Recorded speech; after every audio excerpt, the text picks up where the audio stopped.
欢迎大家来到向日葵花田。今天我们将聊到莫言关于人性4大弱点的总结。我不够成熟，不够圆滑，不够老练，没关系，我只不过是一个晚熟的人。2012年57岁的莫言登上斯德哥尔摩音乐厅舞台，捧起了诺贝尔文学奖奖杯。在获奖后的数年，莫言一直没有新作问世，哪怕嘲讽喧嚣尘上，他也依旧罕言寡语。人们一生都在与人性进行斗争，有些人之所以能够过上好生活，是因为他们明白人性的复杂性并决心改变自己，勇往直前的在迷雾中开辟出一条道路。而有些人则被人性中的弱点所束缚，停滞不前，直到深陷其中才意识到已经太迟。不了解人性就无法过上幸福的生活。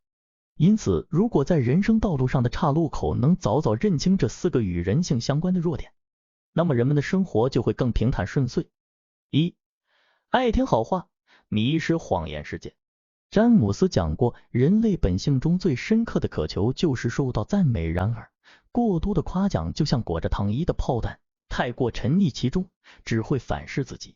在22岁以后，不可不知生存智慧一书中有个故事让我印象深刻。天宇大学期间成绩优异，毕业后就在父亲朋友开的公司上班。因为父亲的交情，他一进公司就成为了主管，身边的同事无不羡慕，纷纷夸赞他年轻有为。刚开始他还有点不好意思，时间长了便觉得理所当然，甚至有些沾沾自喜，别人说的逆耳之言也听不进去。有一次他负责的项目出了问题，有个老员工当面指了出来，还提出解决的办法。可天宇听了后心里恼羞成怒，直接摆出主管的架子说道，到底谁是领导？我的事情轮不到你来管。就这样，两人三言两语吵了起来。结果事情越闹越大，不仅耽误了项目进度，还惊动了老板。天宇也被狠狠批了一通。没想到这件事以后，同事再也不敢在他面前说真话，甚至开始疏远他。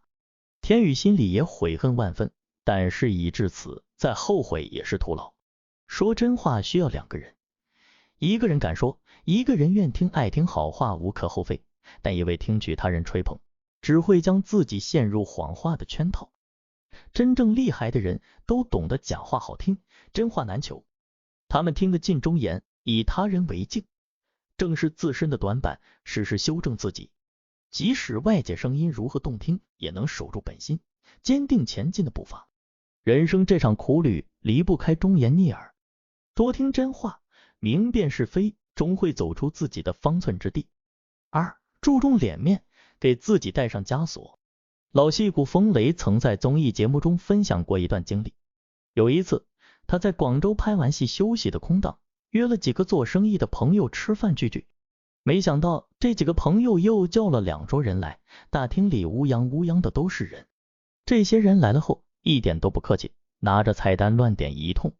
等到要结账的时候，他被账单上的数字吓了一跳，一顿饭竟吃了3万多，比他拍戏1个月的工资还多。可他又抹不下面子，索性点了1瓶酒继续招呼朋友。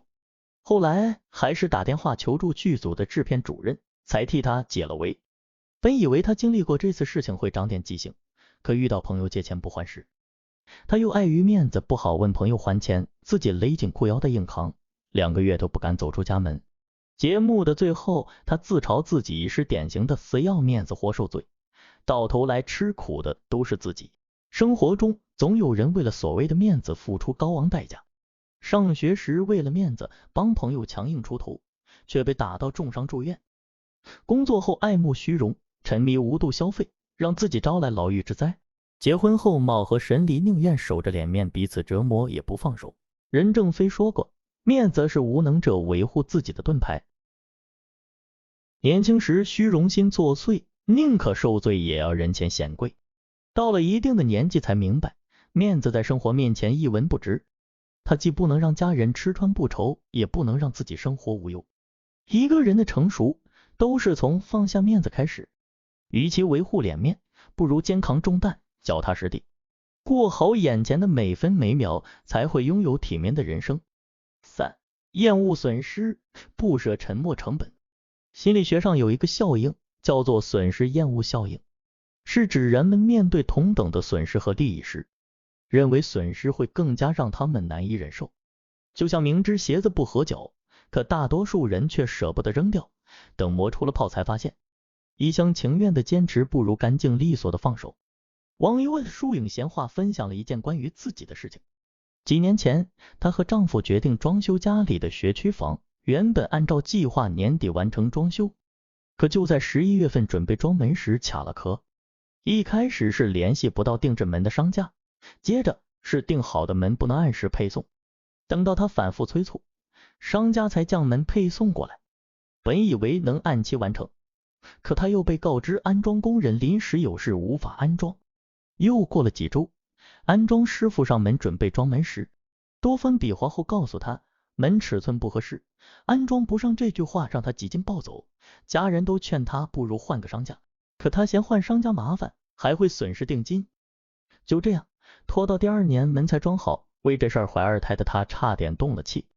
这件事情过去以后，她才明白过来，若是当时立即止损另找商家的话，根本不会发生后面的事情，更不会连累自己的身体，真是赔了夫人又折兵。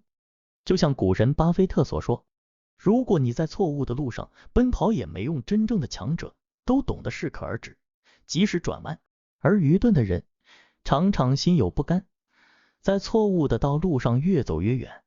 人生不是所有的事情都适合坚持到底，若是难舍沉没成本，执意一条道路走到黑，往往都会撞到南墙，付出更大的代价。敢于止损，放下执念，终会看到柳暗花明。走错路的日子里，及时掉头亦是对自己的成全。多一点勇气，少一分踌躇，才能把握住人生的转机。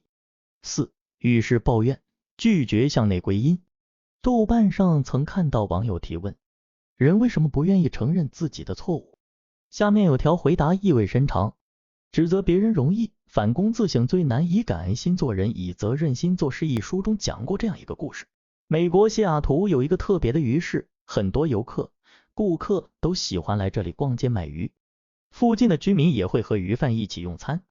鱼贩们即使整日被鱼腥包围，面对顾客总是面带笑容，卖出鱼时还会互相唱和，甚至有不少企业主管专程过来取经。